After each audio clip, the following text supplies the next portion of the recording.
بسم اللہ الرحمن الرحیم۔ اللہم صلی علی محمد وعلی محمد۔ السلام علیکم۔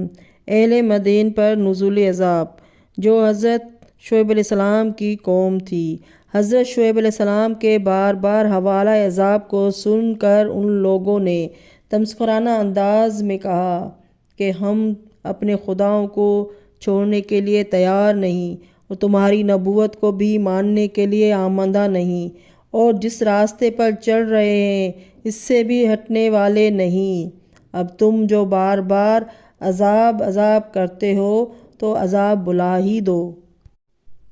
یہ سن کر حضرت شعیب علیہ السلام نے دستے دعا بلند کر دیا، اور میرے پالنے والے، ہمارے اور ان کے درمیان تو ہی فیصلہ فرما، کیونکہ یہ اب کسی کی بات کو ماننے کے لیے تیار نہیں ہے۔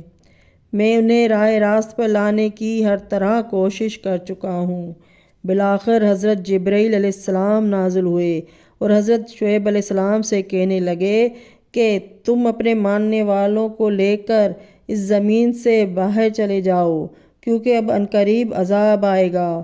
حضرت شعیب علیہ السلام اپنے ماننے والوں کو لے کر، جن کی تعداد بروایت روضۃ الصفا 1070، بروایت ناسخ التواریخ 1700 تھی، مدین سے روانہ ہو گئے۔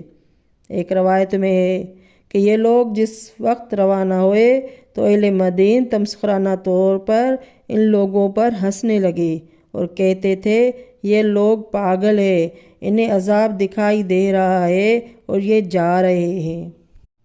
حضرت شعیب علیہ السلام مقام مدین سے روانہ ہو کر ایکا پہنچنے والے ہی تھے، یعنی ابھی ایک فرسخ گئے تھے کہ اہل مدین پر عذاب الہی کا نزول شروع ہو گیا۔ آسمان سے تند و تیز شدید گرم ہوا کی آمد شروع ہو گئی اور 7 شبانہ روز جاری رہی۔ اس ہوا نے تمام چیزوں کو کھولا دیا اور اس کی گرمی سے بے شمار افراد ہلاک ہو گئے۔ سخت زلزلہ اس ہوا کے ساتھ تھا اور گھر برابر گر رہے تھے اور لوگ ہلاک ہو رہے تھے۔ کچھ لوگ وہاں سے بھاگ کر ایکا کی طرف چلے تاکہ وہاں پناہ لیں، اور لوگ یوں ہی گھر سے نکلے اور روانہ ہوئے، تپش نے ان کے بدن کو بھون دیا۔ زمین پر پاؤں رکھتے تھے تو گوشت پک کر زمین پر گر جاتے تھے۔ آخر الامر یہ منتشر ہو رہے تھے۔ خدا نے انہیں ایک مقام پر اس طرح جمع کر دیا کہ ایک ابر سیاہ ظاہر کیا۔ یہ لوگ یہ سمجھے کہ بارش کا ابر ہے، اس کے نیچے آ کر جمع ہو گئے۔ اس وقت جب کہ عذاب الہی آسمان سے زمین، ہوا اور فضا سب سے آگ نکل رہی تھی، انہیں سایہ ابر بہت غنیمت معلوم ہوا۔ جب سب کا اجتماع ہو گیا تو اس ابر سے آگ برسی اور سب جل کر خاکستر ہو گئے۔ استغفر اللہ۔ پھر خدا نے مدین کے ان باشندوں کو جو وہیں پڑے تھے ایک ہیبت ناک تیز ہوا کے ذریعے سے واصل جہنم کر دیا۔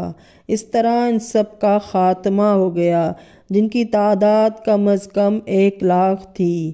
ایک روایت میں ہے کہ ان لاکھ افراد میں 40,000 وہ تھے جو بدکرداری کرتے تھے، اور 60,000 وہ تھے جو خود مرتکب نہ تھے لیکن ان کے فعل پر راضی تھے، انہیں بدکرداری کرنے سے نہ روکتے تھے۔ استغفر اللہ۔ اللہم صلی علی محمد وعلی محمد۔ ناظرین، میری ویڈیو اچھی لگے تو لائک اور سبسکرائب کر دیں۔ اگلی ویڈیو تک کے لیے اللہ حافظ۔